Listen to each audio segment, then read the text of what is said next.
Today's story, once again, from Big Storybook for Children.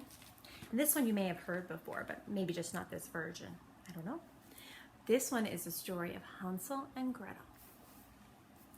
There was once a poor woodcutter who lived with his wife and 2 children in a small hut in the wood, making a living for his family by cutting and selling kindling wood. The children were called Hansel and Gretel, and their father's wife was their stepmother, for their own mother had died some years before. They all lived together happily enough, although the woodcutter's wife had a sharp tongue and a short temper whenever anyone upset her. But one day a great famine came to the land, and bread became both in short supply and very expensive to buy. Finally, it became too dear for the woodcutter's family, and all that remained in their bread crock was one small loaf.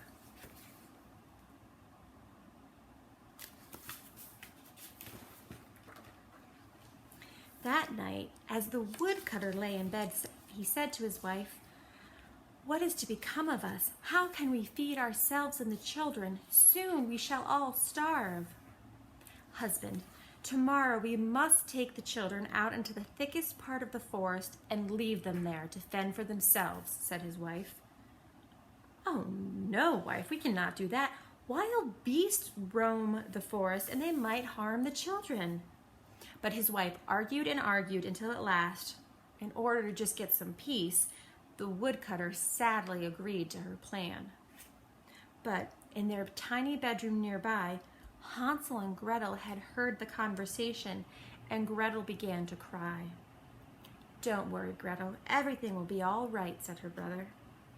And as soon as all was quiet in the house, Hansel slipped out by a back door and picked up a handful of silver pebbles, which lay gleaming in the moonlight. Then he went back to bed.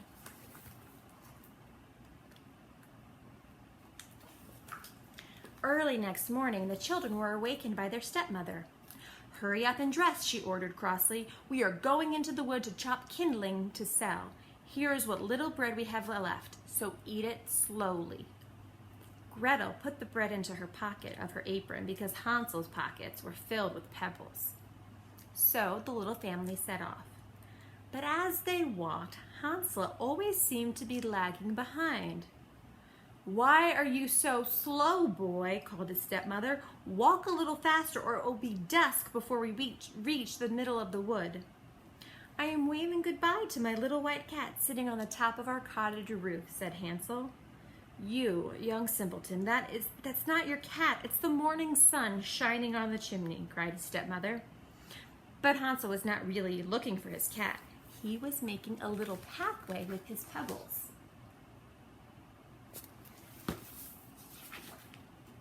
When they reached the middle of the wood, the children's father made a fire. Then he said, "Children, sit by the fire while your stepmother and I collect kindling wood. We will call you when we are ready to go back."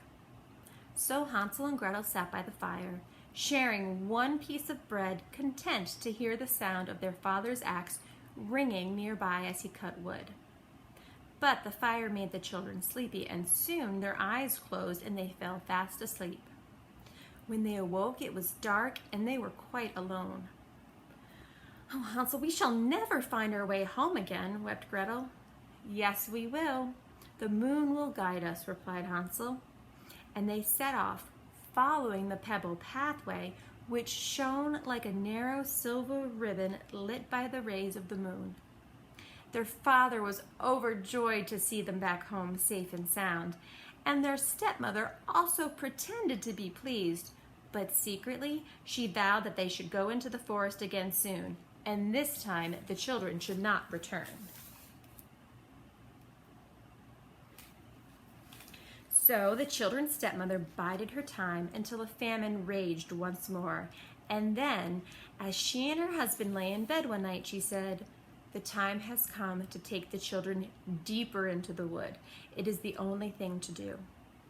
The woodcutter refused at first, but his wife scolded and raged at him so much that at last he agreed to do as she asked. Again the children heard the plan, But when Hansel tried to slip out to get some pebbles once again, he found all the doors tightly locked. His stepmother had taken away the key, so poor Hansel had to return to bed empty-handed. But he was a bright lad, and when he was given a small crust of bread as his food for the day, Hansel made it into crumbs. He dropped a few crumbs on the ground as they walked through the wood, bearing with a good grace his stepmother's scolding for lagging behind. "You young simpleton, stop turning round to wave at the sun on the chimney," she snapped. "I'm sorry, I thought it was my white dove," replied Hansel innocently.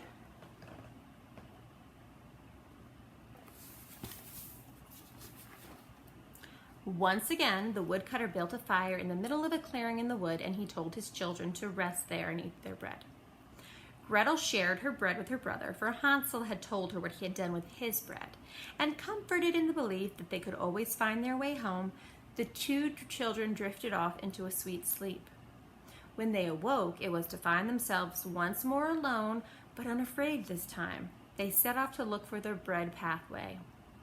Alas, the crumbs had been eaten by hungry birds, and Hansel and Gretel were truly lost this time. They wandered about the forest for 2 days, feeding on blackberries and drinking from woodland streams. Hansel tried to comfort his little sister, but the boy realized that each day they seemed to be walking deeper and deeper into the wood, farther and farther away from their cottage home. Suddenly, the children saw a pretty white bird which sang so sweetly that when the bird flew off, the children followed it to hear its sweet song again. The bird came to rest on the roof of a cottage. The walls were made of bread and cakes, and the windows of clear, shining sugar.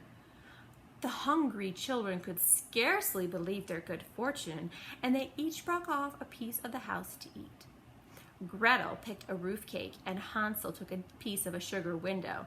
They both tasted delicious. Suddenly, a voice called out from within the house, "Tip-tap, tip-tap, who is rapping at my door?"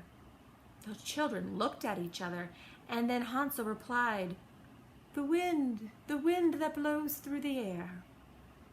The children continued to eat, but as an old woman came out of the house, they started back in fright and dropped the food. But the old woman just smiled at them and said, "Come in, my dear children, you are both very welcome." And she led them inside the house, where she gave them pancakes and honey, apples, nuts, and chocolate cake. Then she tucked them up in 2 comfortable little beds, covered with thick goose-down quilts, and sang them to sleep in a sweet voice.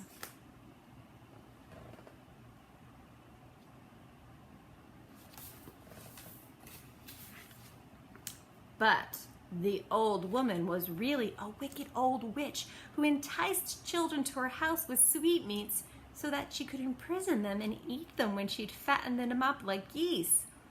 Next morning, she seized poor Hansel, and despite all his struggles, the witch dragged Hansel over to a latticed cage and imprisoned him there.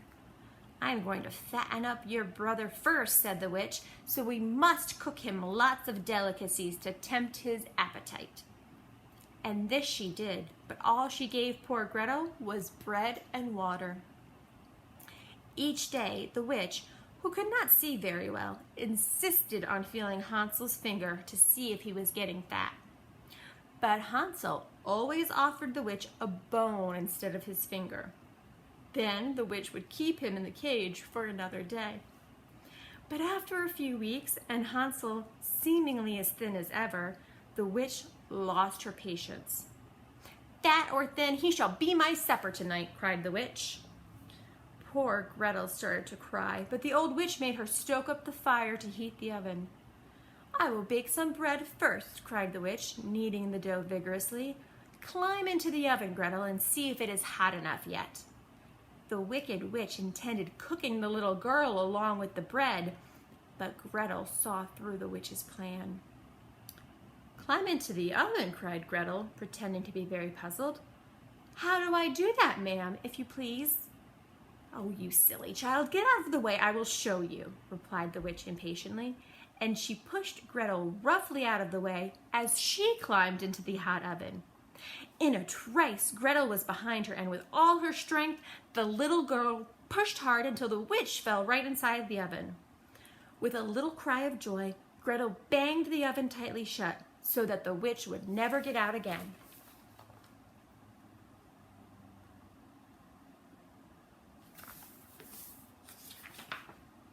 Then she unlocked the cage, and Hansel sprang out like a happy, newly freed bird. Brother and sister hugged each other in delight, glad that they need no longer fear the wicked witch. And as he looked around the room, Hansel saw many caskets of precious stones.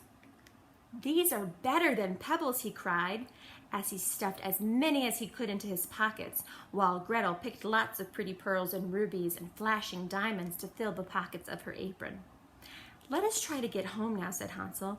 "Somehow I feel it was the witch who made us lose our way, but now that she is no more, perhaps the enchantment will be at an end."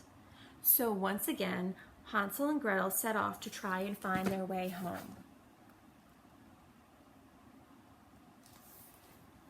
They walked for a long time through the trees until they came to a wide stream, too broad to cross by foot, and yet there was no bridge or a boat in which to cross either.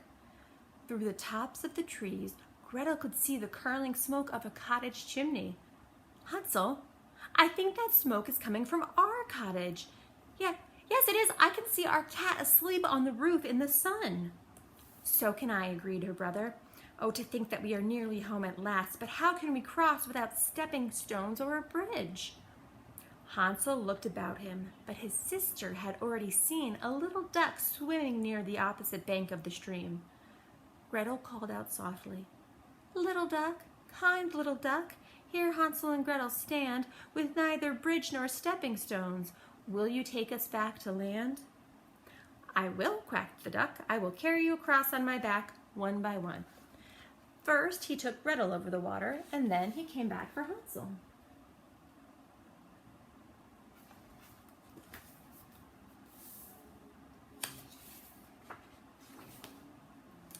The children thanked the duck for his kindness, and then they began to run towards their cottage. So eager were they to see their father again.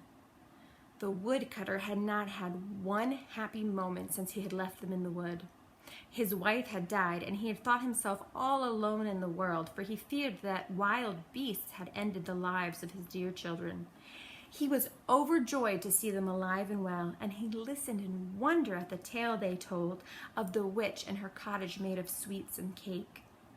With the precious stones the children brought back, the little family were able to live in plenty for the rest of their lives, and they never went hungry again.